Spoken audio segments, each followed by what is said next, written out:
Subscribe to our YouTube channel and press the bell icon to get the latest updates.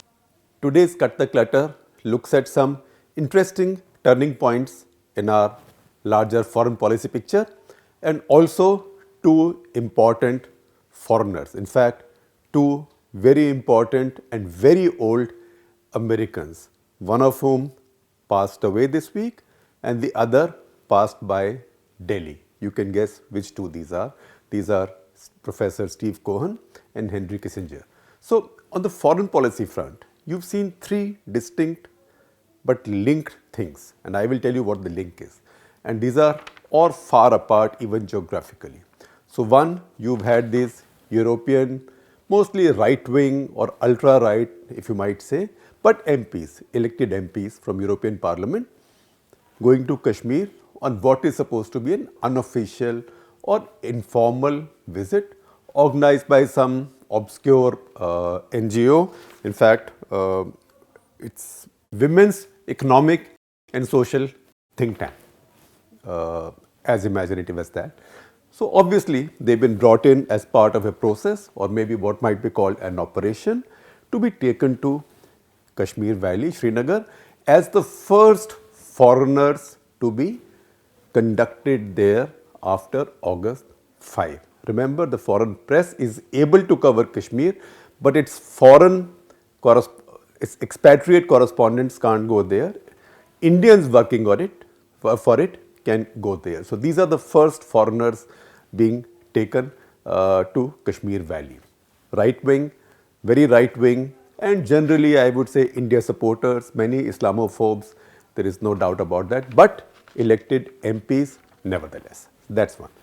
The second thing, exactly on the day that they had gone to Kashmir, two more things happened. Again, in completely different parts of India. So one, you go like to Dharamshala, which is way north of Delhi in Himachal Pradesh, where the American ambassador for religious freedom, he's an ambassador that goes from country to country looking at the state of religious freedom. Sam Brownback, and you remember there was a discussion about him in the US congressional hearing where the State Department officials had said that his visa that he will be leaving later that week or early next week as soon as his visa came, and one of the Congress people had said quite menacingly that if that visa doesn't come, it was like or else. That visa came, Sam Brownback is in India, and where did he go immediately? He went straight to Dharamshala to meet the Dalai Lama. Now, what is the message? I will come to that. But basically, anything anybody does with Dalai Lama, most of all a foreigner, that too an American, is like rubbing a finger in the Chinese eye. So that finger was rubbed in Dharamshala. On the same day, where was the American ambassador? So go to the other side of India, north, but way to the east, Tawang.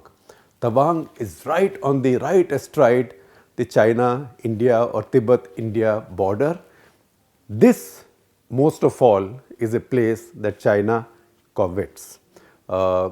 Remember, it has symbolic value. This is where Dalai Lama came into India and sought refuge. This has great symbolic value. The Chinese also consider it the other side of the watershed, whatever that means, too complicated for us.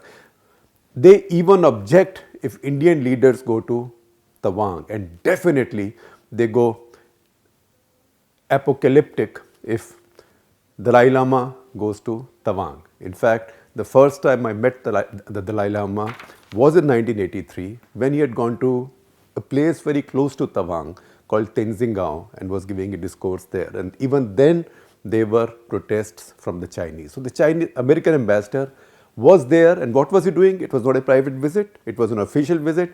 He was chief guest at the Tawang festival, chief guest of the Arunachal government. Now, you know, Chinese even insist on giving staple visas to Indian sportsmen if they happen to be from Arunachal Pradesh. So this was rubbing a finger in the other Chinese eye. So that was a statement. Third, where was Narendra Modi that day? Narendra Modi landed in Saudi Arabia. Now these are frequent visits to Saudi Arabia and frequent contacts with the Saudi leaders, particularly the real power there, who's the Crown Prince MBS or Mohammed bin Salman. Narendra Modi has struck a personal relationship with MBS and also the Crown Prince of UAE. So both of those, Sheikh Zayed, MBS as he's called. So both of them have become like allies, and this is a very interesting strategy because both are very close friends of Pakistan. Those write checks for Pakistan to survive. Those two, in fact, have a great vested interest in Pakistan not failing, and they will not let Pakistan fail. So in old-fashioned diplomacy, you said enemy's enemy is your friend. In this case, enemy's friend, if you can make enemy's friend your friend, that is also smart diplomacy. So these three things happened. One, this right-wing MP is going to Srinagar. Second, American ambassador for religious freedom, about whom the Congress was exercised, now going to meet the Dalai Lama. And then the American ambassador on the same day going to Tawang as the chief guest of the Tawang festival, while Narendra Modi is at this what is called a summer Davos, FII, that is Future Investments Initiative. It's called not summer Davos, Davos in the desert in Dubai. In fact, you want to check more on it, go to their Twitter handle. It is FIIKSA, so FII, Kingdom of Saudi Arabia. So go there and check it out. Now you see a new larger foreign policy formulation coming in. When India was attacked in the US Congress, mostly by Democrats. So effectively the attack on India was from the American left. Similarly in Europe, the attack on India has been by the European political left, led by Jeremy Corbyn, the leader of the Labour in Britain. So now you can see that the liberal slash left slash Democrat, Labour, these political groups which are quite powerful in the Western world have taken a very hostile view of India, on Kashmir, and generally of the Modi government. So what was the one regret after that congressional hearing, for example? A lot of people said that India had bipartisan support in America. Now that bipartisan support is being lost because Republicans by and large did not participate in that maramari at the Congress, and generally also Republicans have not made much noise or any critical statements about India. And that is true then again of conservatives in Britain, and again the same applies to different parties in Europe as well. So maybe, and this is what I am tying it all up into, maybe the times of bipartisan support for India have gone. And that's my conclusion. Why have they gone? Because one, global politics now is very divided. It is very polarized. When it was less polarized and most of these countries had greater consensus, say on foreign policy, then it was possible for India to get a cross-party or bipartisan support or consensus. Today that is not a possibility because the politics in each one of these countries is very divided, very polarized. So if one is with you, by default the other will be against you. And what Narendra Modi has now done, because it is his government is a government of the right, and that's my conclusion again, I could be wrong but I don't think so, he's now deliberately reaching out to the global right. That's in America, the conservatives and Trump, that's in Boris Johnson in Britain, that is even if he has to reach out to this extreme right-wing MPs, because extreme left-wing politicians abuse him and India. You should have seen how viciously Ilhan Omar attacked him. So I am not saying she did a good thing or a bad thing, but I am telling you real politic, that global left is now hostile to Modi and what he is doing in Kashmir and elsewhere. Instead of reaching out to placate them, he is now reaching out to their rivals and strengthening a bond even further with them. Now you can judge him or you can judge India for inviting people from Le Pen and all that, but they are as much elected members of parliament as Ilhan Omar. So this left-right division And this defiance of China, I think, is a consequence of that, because China is another country which has taken a hostile position on Kashmir and on India generally. India has retaliated with Turkey and Malaysia. We spoke about it earlier. Economically, and who knows, this might be a message to China as well. In spite of Wuhan, in spite of Mamallapuram, that when it comes to India's vital national interests, we speak our mind. Now, once again, I am not endorsing or criticizing that policy. For that, watch my writings. I think when you deal with big powers, you have to be very cautious and you have to think many times and not act with emotion. By and large, I think this is a very well thought out approach. You may like it, you may not like it, but this is the rightward tilt of India's foreign policy, an acceptance of the fact that in a polarized world, it's unrealistic for India to expect bipartisan support. So go with who you have and strengthen your ties with them, and don't waste time placating the rest. So that is the larger foreign policy picture. And now the two distinguished, very old Americans that I said I'll talk to you about. So one, the gentleman who passed by Delhi, that is Henry Kissinger, 96 years old.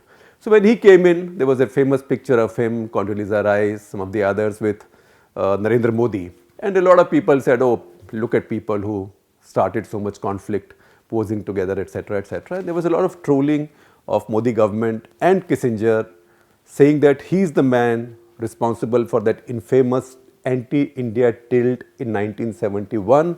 And he called Mrs. Gandhi names. In fact, he called her a bitch. And I am not speaking for rumor. These were leaked, taped conversations between him and Richard Nixon. In fact, I can read that conversation to you. Nixon told Kissinger, and this is the conversation on November 5, 1971. So Nixon tells Kissinger, we really slobbered over that old witch, not bitch, witch, W-I-T-C-H. Then Kissinger replied, while she was a bitch, he used the B word, not W. While she was a bitch, we got what we wanted too. She will not be able to go home and say US did not give her a warm reception, and therefore in despair, she's got to go to war. The fact is that Kissinger proved wrong. She came back and she did start the war. So this is what has followed Kissinger since then. Now the fact is that he has expressed regret about it several times since then. In fact, in 1985 when he came to India, probably for the first or the second time after 71, go back to India Today's archives. I used to work at India Today then. There is an interview not given to me, I wish it was, given to Suman Dubey, who was then managing editor of India Today, where the intro mentions that the first thing Kissinger did when he came into New Delhi that time in 1985 to go straight to Indira Gandhi's Samadhi. And the interview, he says, I owed it to her. And then he explains what happened and the language used in terms of the Cold War, the tensions. And then he has expressed regret and apologies many times after that, including in a Walk the Talk interview with me in 2004 or 5. In fact, you can find it on NDTV's website. There were some stories in the New York Times also based on some of those quotes. And he said that, look,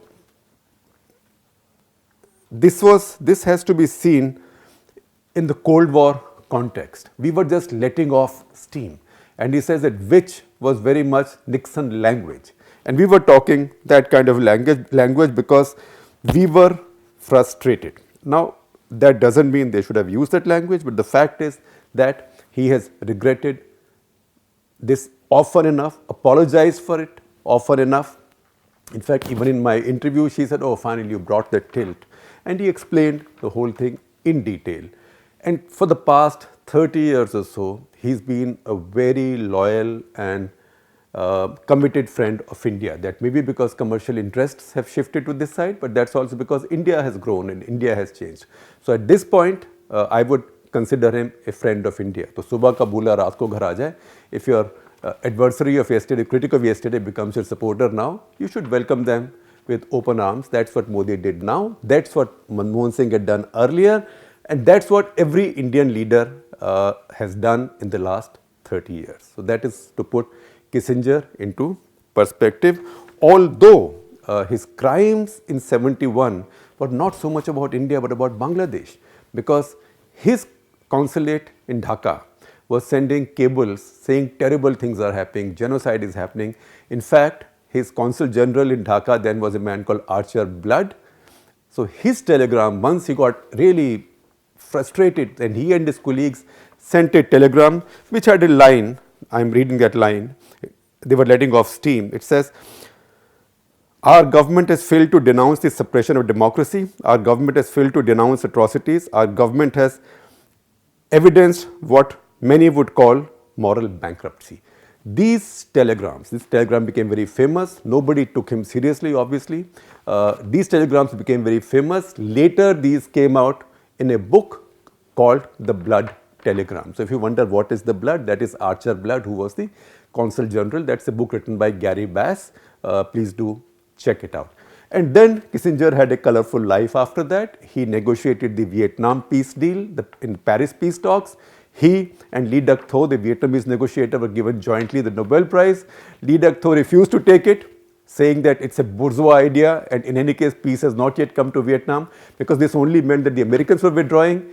Kissinger initially gave away the Nobel Prize money to charity, did not go for the ceremony, and when Saigon fell to the North Vietnamese, offered to return the Nobel Prize. So nothing in Kissinger's life happened as it happens in normal people's lives.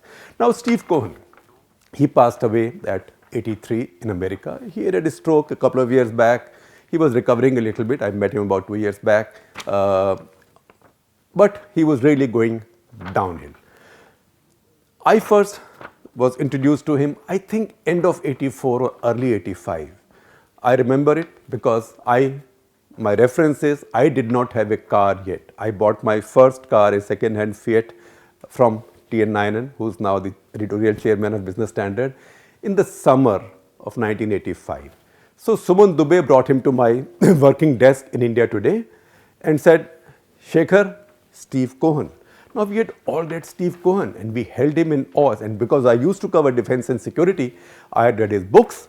His two landmark books, I think, still are his best books. His seminal work, The Pakistani Army and the Indian Army. He was the foremost global scholar on South Asian security, even in early 80s. So he came and he chatted with me, and then I said, where are you headed? So he said, I'm going to my hotel. His hotel was the Imperial.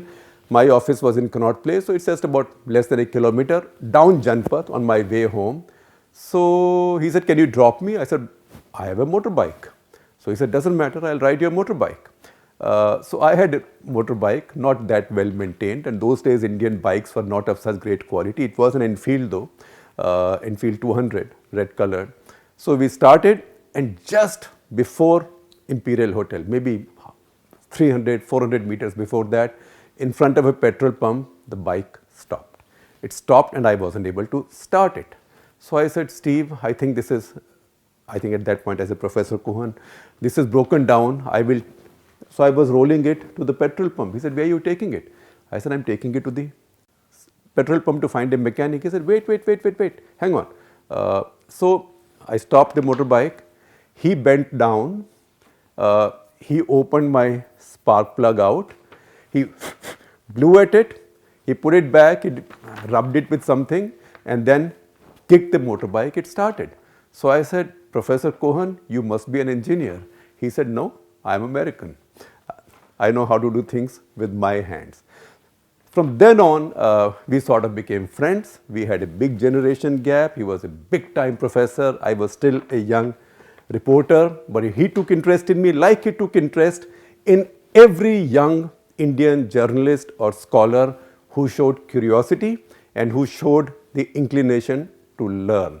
And that then started a friendship or maybe a guru-shishya relationship that continued for more than 4 decades. In the year of 87, I was a scholar affiliated with his center at University of Illinois at Urbana-Champaign, although based in Washington, did a bunch of papers.